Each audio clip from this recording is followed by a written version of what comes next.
right, so when people see mindfulness on the agenda, there's a common response that I've seen over the years, and the most common response is, what the heck is all this hype about mindfulness? And it's not surprising that that would be a common response, because any of us could stand up from where we are, go to our closest grocery store, and we would see things like mindful mayonnaise and mindful pistachio nuts. And so things are going a little off the rails when companies are trying to get you to buy and consume more mayonnaise by using the word mindfulness. But once you peel back those layers of hype, you get to some practical exercises that can have a profound impact on your performance, your leadership, and of course your well-being, and also helping you develop an unstoppable mindset, which I think would be helpful for you. And so I want to do 3 primary things for you today. I want to demystify mindfulness for you. I want to show you that you don't need any bells, you don't need any beads, you don't need to burn any incense or get a special cushion to put in the corner of your room to practice it. Now, there's nothing wrong with those things. They're used in a lot of contexts, but you don't have to add anything into your life in order to practice and reap the benefits of mindfulness. And so we'll define it and we'll demystify it. We'll also talk about the benefits of mindfulness. The research is quite compelling. And then finally, and perhaps most importantly, we'll go through a few exercises here today, exercises that you can begin to incorporate into your lives immediately if any of this is of interest. And if after the next 45 minutes or so it's not of interest, that's okay too. This is an invitation. It's not a demand or a command. I think it's helpful to understand where someone's coming from if they're going to share mindfulness with you. And so I want to take you through my journey with mindfulness. So I was raised by a single mother of 3, grew up on welfare, lived in government subsidized housing for much of my childhood. We got toys from Toys for Tots at Christmas time, free lunches, that kind of thing. Now, I'm not bummed out about my childhood at all. That's really what got me connected to mindfulness in the first place. My mom entered me into a contest for poor kids to win access to a martial arts program in my hometown, and I was one of 5 lucky kids who won. I'm the little guy there on the right, probably 11 years old. And I learned 3 mindfulness skills in that program that absolutely changed the trajectory of my life when I started to apply them. The first thing I learned was how to become mindful of unhelpful internal dialogue. Those internal thoughts that say, I'm not good enough, I'm not smart enough, I'm not skilled enough, rich enough, whatever enough to even attempt to do the thing I'm interested in. So learn to become mindful of that unhelpful internal dialogue and move forward despite it. The second thing I learned was how to become mindful of fear. Learning how fear shows up in my body physiologically, learning how it shows up in my mind, and learning to move forward despite the experience of fear. And then the third thing was all about focus and concentration, learning to keep my attention where I wanted it to be, as opposed to where the distracting world wants it to be. And so I took those 3 skills and moved forward in my life, and I wish I could tell you that I applied them immediately or I applied them in high school. I definitely didn't. In high school, I was focused on making money, not making good grades, and so as you can imagine, I didn't do very well. But I already knew what I wanted to do. I wanted to be in the military. I came from a military family. My aunts and uncles all served in the military, grandfathers, and I felt like I won the world lottery by being born in a free country, and I didn't do anything to earn it, so service was one way to pay that back. So I graduated from high school on a Friday, barely, and I was in the Army on the following Monday. I had 2 days off, and I learned something about myself that day. I learned that I was absolutely terrified of heights and of flying. It was the first time I'd ever been on a plane. And I don't mean the typical nervousness you might have the first time you get on a plane. I'm talking about white-knuckling the armrests, heart pounding out of my chest, sweat beading. Now, clearly I got through that situation, but this was something I realized I was going to have to face and overcome if I was going to explore the world the way I'd hoped. Now, I don't know if you know much about the U.S. military, but my first assignment after basic training was a place called Fort Bragg, North Carolina. Well, this is what they do at Fort Bragg. They jump out of planes a lot. And so very shortly after joining the military, I had this opportunity to volunteer to go to airborne school and face that fear. And what I learned through that process is when you can feel that level of fear in your body and in your mind, move through it and be okay on the other side, when you can do that consistently, there's really no goal that's out of reach. Now, this is about 3 years into the military, and I had enlisted for 4, and so I have a decision to make. Do I get out? Do I re-enlist? I saw the re-enlistment officer, and she printed out a list of jobs that the Army had a need for at the time. And one of those jobs stood out as being very interesting to me. Linguist. Chinese linguist, to be precise. Now, if you think that that kid who barely graduated high school had some unhelpful internal dialogue about his intellectual capabilities, you would be right. the first thought I had when she offered me that potential opportunity was, hey buddy, don't you remember? You failed high school English, your native language. Do you really think you can learn one of the most difficult languages on the planet? And I did something that day that I now call catch and release. I talk about it in my book, Catch and Release. I caught the fact that I was having this unhelpful internal dialogue. As soon as I caught it, I was released temporarily from the influence it had over me and was able to sign the dotted line again. So they sent me to Monterey, California, where I studied Chinese for 10 hours a day, 63 weeks straight. Surprised myself by graduating from that program with honors and started to get the sense that maybe I could go to college. You know, nobody in my family had ever been to college.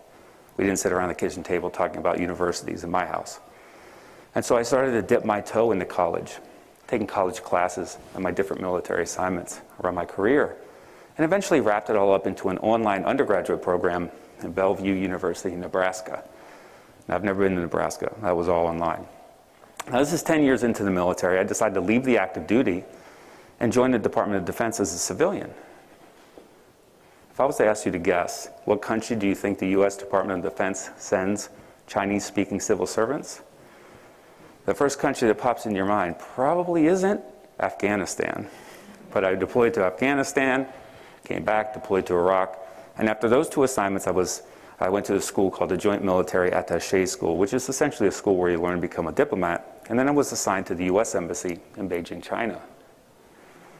And so if you look at the arc of my life to this point, poor kid, wrong side of the tracks, learns Chinese, gets educated, to be able to get to a position where I'm representing my country in that capacity was really the pinnacle of my career at that point. And so you would think that I was on top of the world, and I was. I mean, when I got to Beijing, I was on cloud nine, so excited to start that mission. But it only took me a couple weeks before I started to realize and recognize that I was surrounded by a bunch of amazing people. I mean, these folks had the most interesting lives. They went to the best Ivy League schools. They would get asked a question about U.S.-China national security policy, and their responses were articulate and brilliant.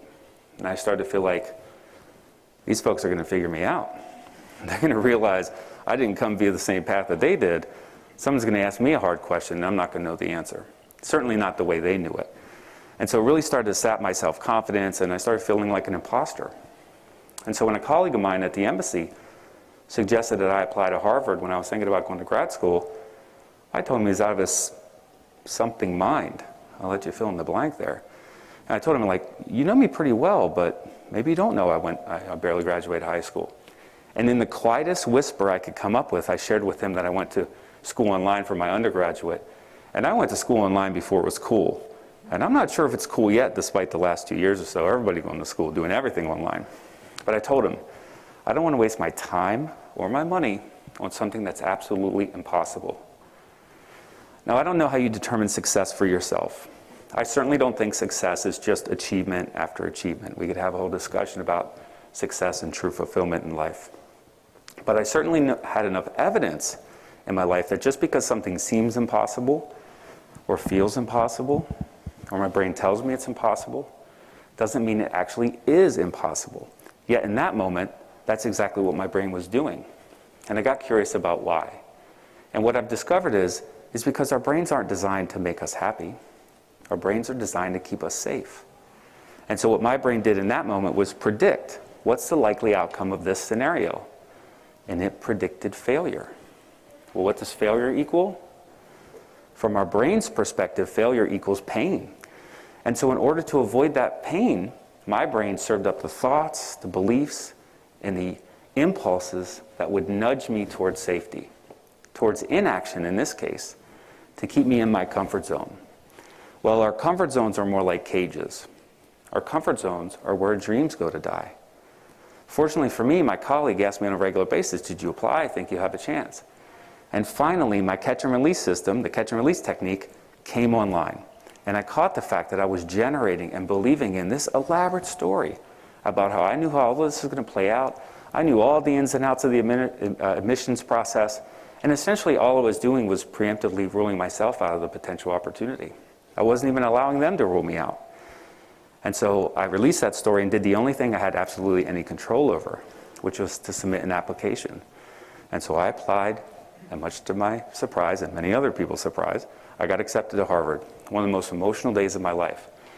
But long story long, I went to Harvard and graduated and all of that. And as I reflected on that entire process, that's what inspired me to become an executive coach, mindfulness teacher, and an author. Because mindfulness is such a powerful tool for helping us uncover and transcend our self-limiting beliefs and other psychological barriers to our success and our happiness. And so I just wanted to start with that, just to give you a snapshot of what mindfulness can do beyond the typical well-being frame. It can help you with your leadership, with your performance, decision-making, creating an unstoppable mindset.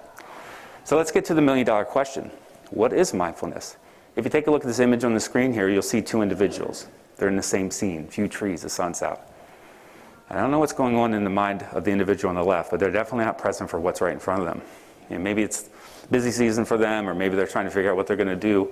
If they have a couple little kids at home and they're trying to work from home, whatever it is, their body's in one place, but their mind's wandering to the future or to the past. And that's like anti-mindfulness, and we spend quite a lot of time there. Take a look at the other individual. They're in the same scene, few trees, the sun's out, and they're actually present for what's right in front of them. Now, it doesn't mean they're not having any thoughts. It just means they're not lost in their thinking. From a definition perspective, there's really two key parts. It's an ability to keep your attention in the present moment on purpose, and it's allowing that present moment to unfold without getting too caught up in our automatic thoughts and judgments. But why pay attention beyond just the book definition of mindfulness, right? You're all doing quite well. You're associated with this great conference in school. You've probably gotten to where you are today without a daily mindfulness practice. And so why add this to what I'm sure is a pretty busy to-do list? Well, one of the things we do at EY is we help companies transform. And the reason we help them transform is because the world has transformed. The volume and velocity of data, of change, of new innovative technologies that companies have to incorporate into their business models just to survive is massive. And so we usher them through those transformations, not so they merely survive, but so they thrive. Do we really think that we as individuals aren't impacted by the changes in the modern world?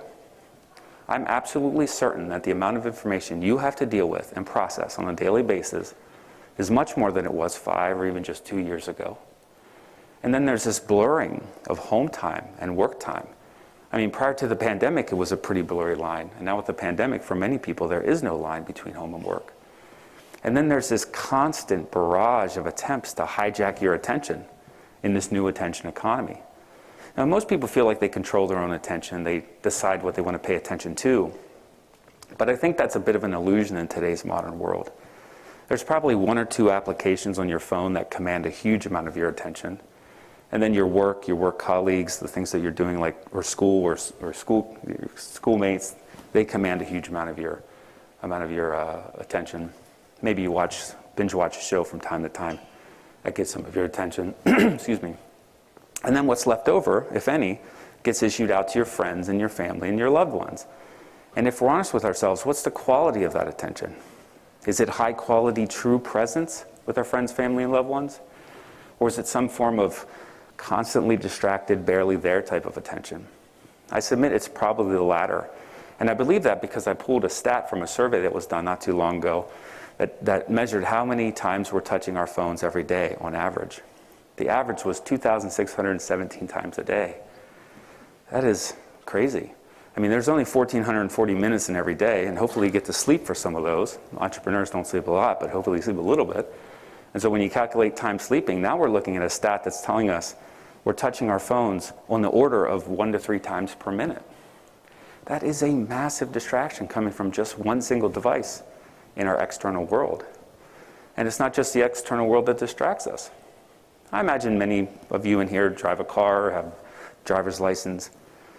If you've had that experience, you've probably also had the experience of driving to a destination and somewhere along that journey sort of waking up, having missed part of it, right? Maybe driving through an intersection and like, was that a light that I just went through? This happens to us all the time, right? We're driving, we're thinking about something that's coming up, worried about it, maybe anxious about it, or we're in the past, remembering something we've done, maybe regretting it, wishing we could change it, or wanting something back that's already gone. We spend precious little time in the present moment, and it has some implications on our health and our well-being. According to a Harvard study, we're in that situation about 47% of the time. 47% of the time, our bodies are in one place and our minds are wandering to the future or to the past. And this number correlates with unhappiness. So the more your mind's wandering to the future or to the past, the more likely you are to be unhappy. But why might that be? I mean, isn't thinking good? I mean, didn't thinking give us all this amazing technology that we even have available to us in this modern world? Well, thoughts did create those ideas that led to those prototypes that led to products and services. But unfortunately, our thoughts aren't always very helpful. Imagine for a moment your best friend. Just bring that person to mind. And now imagine your best friend says to you out loud the things you've said to yourself during your most self-critical moments. So you're thinking about pitching that new idea or starting that new business, and your best friend's beside you. And they say, "Who do you think you are? You're not capable of doing something like that. You don't have the skills. You don't have the internal fortitude. Why don't you leave that to the experts?" Would you be friends with anybody that treated you that way? I know I wouldn't be friends with my inner critic. I mean, we'll say things to ourselves that if someone external to us said them to us, we'd get in an altercation with them. And not only do we say those things to ourselves, we often believe it. It's precisely when we're about to make a bold move or take some kind of innovative action that the inner critic pipes in and tells us how we're not the right person to do this, now's not the right time, this is for other people. Well, there's a reason for this. We have this thing called a negativity bias. You see, it's more advantageous for us to see a rope on the ground and mistake it for a snake and avoid it. You're like, "Ooh, I don't want to get bit by that snake, I better head this way." Well, that was an error. It's better for us to make that error than it is to make the opposite error. To see a snake on the ground, think it's that rope you've been looking for all afternoon. You bend over to pick it up, it bites you in the neck. End of story. Our ancestors that made that mistake, they didn't make it. We're not related to them, okay? We're related to the folks that made that first mistake. But what we inherited from them was this tendency to see a threat where there is no threat, and if there is a threat, to blow it way out of proportion so that we'll make the safest choice, so that we'll stay in our comfort zone. And we already know what happens in our comfort zone. And see, this automatic process in the brain was extremely valuable 10,000 years ago when there might actually be a tiger behind the rustling bush. But it's not so helpful today when the things that trigger that automatic response are things like fear of failure, fear of public speaking, fear of criticism, fear of change. And so this negativity bias, it impacts our entire reality. It creates stories that aren't in service to our goals or happiness, and it can make otherwise benign situations seem kind of miserable. It's why people in a metal tube going from New York to LA in 5 hours experiencing the miracle of flight will complain because the Wi-Fi is a little too slow, because they had a 15-minute delay waiting for their plane, totally overlooking what's pretty amazing about the situation. I'll grant you the Wi-Fi might be a little slow in your aircraft, but it's connected to a satellite that humans built, put on top of a rocket, launched into space, and it orbits our planet. And then using an invisible signal bouncing off of that satellite, you get connected to the largest body of knowledge we've ever amassed as a species. That's kind of cool. You're taking a trip in 5 hours that used to take 4 to 6 months. And people used to do that trip in large groups because a number of people would perish along the way because of the arduousness of the journey. So it's kind of amazing that we can traverse the entire landmass of our nation in a better part of an afternoon safely. And I don't know about you, I fly a lot. If there's anything broken or not working as well as I want it to be on my aircraft, I want that broken thing to be the Wi-Fi. Is there something else you'd rather have broken on your plane? Right, the left engine and a tail fin. Wi-Fi's great. Right? And so we have this habit of overlooking what's pretty amazing about our experiences. Now, I don't want you to walk away today thinking that mindfulness is about sweeping the negative under the rug, having blinders on to true challenges in our lives, and only seeing rainbows and butterflies and sprinkles, and only having happy thoughts and feeling joyous feelings. If anybody claiming to be a mindfulness teacher ever tries to teach you that, I'd head the other direction as quickly as possible, because they're sending you down a very unhelpful path. But one of the things mindfulness can actually do for you is it can give you fuller access to the entire range of your experience. as opposed to primarily or only getting caught up in what's not meeting our expectations. And when you have access to the full range of your experience, not only does your experience of life change, but you have more real-time data from which to draw from to make wiser decisions for any situation in which you find yourself. But we can't keep talking about mindfulness. We have to learn how to cultivate it. Before we get into this first practice, I want to draw a distinction between the terms mindfulness and meditation. Because despite these terms being used quite often, there's still a lot of confusion and unfortunately some deliberate misrepresentation of these terms. So the relationship between mindfulness and meditation is like the relationship between fitness and exercise. Right, you go to the gym and exercise in the gym, not so that you're fit in the gym. You go to the gym and exercise so that when you're outside the gym, you have a higher baseline level of fitness and receive the benefits thereof. Mindfulness and meditation have the same relationship. You do certain formal meditation exercises so that when you're not doing them, you have a higher baseline level of mindfulness and reap the benefits thereof. And then the term meditation is like the term exercise. If I told you I exercised yesterday, what do you think I did? You have no idea what I did. Why? Because the term exercise is just this umbrella term for thousands of other activities. And you choose those specific activities based on the fitness outcomes you want. So if you want really strong legs, maybe you do squats. If you want high levels of endurance, maybe you do interval training. Meditation is the same way. Not every meditation is a mindfulness meditation. I could take you on an elaborate meditation where you're imagining yourself walking along a pristine beach. You can hear the waves crashing. You can feel the cool ocean breeze against your skin and see the sun just peeking up over the horizon. And that can be a very powerful meditation to get you super relaxed. But that's not a mindfulness meditation. That's not doing anything for your baseline level of mindfulness. It's a guided visualization meditation. Very, very useful, not mindfulness. There's two primary types of meditations used in tandem that serve to boost our levels of mindfulness. One's called focused attention. The other one's called open monitoring, sometimes called open awareness.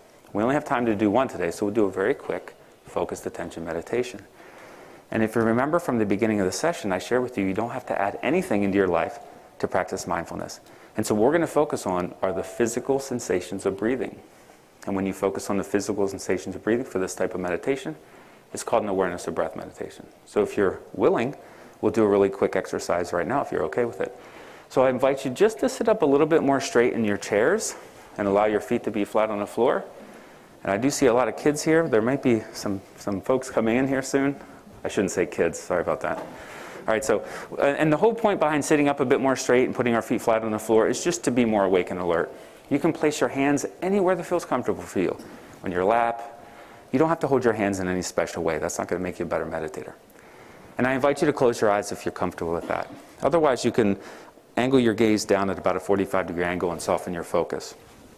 And the whole point behind closing the eyes for this particular exercise is just to eliminate visual distraction.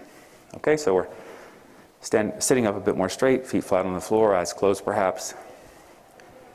And just settling into this moment, I would invite you to notice any sensations at all where the floor is supporting your feet.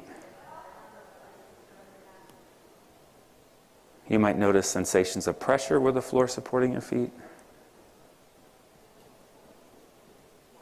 You might notice tingling sensations or warmth or coolness, some kind of a temperature perception.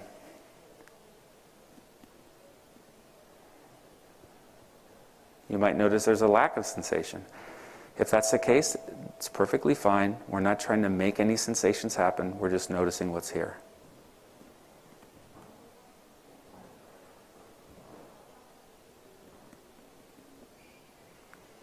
And now I invite you to notice the sensations of breathing at the tip of the nose. Just noticing the physical sensations of each in-breath and each out-breath.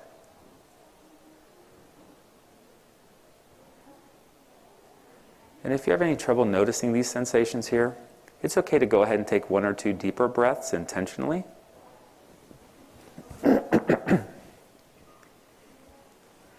And then release the impulse to control or manipulate the breath in any way from this point on. This is not a breathing exercise. It's not yogic breathing or box breathing or 4-7-8 breathing. This is an exercise of attention and awareness. So we're noticing the sensations for the full duration of each in-breath and each out breath.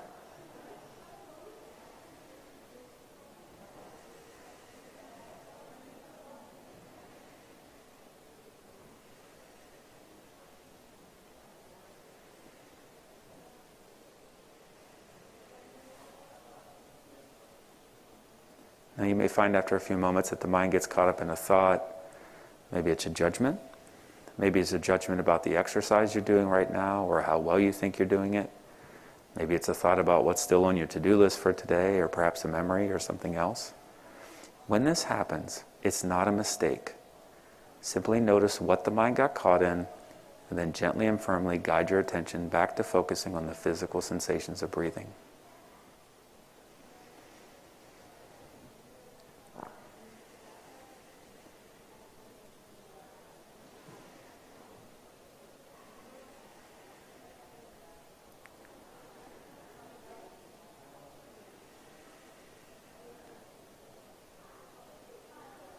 And this mind wandering will happen again and again and again. So if the mind wanders 500, 5,000, or 50,000 times, simply noticing what the mind got caught in and escorting your attention back to the breath each and every time.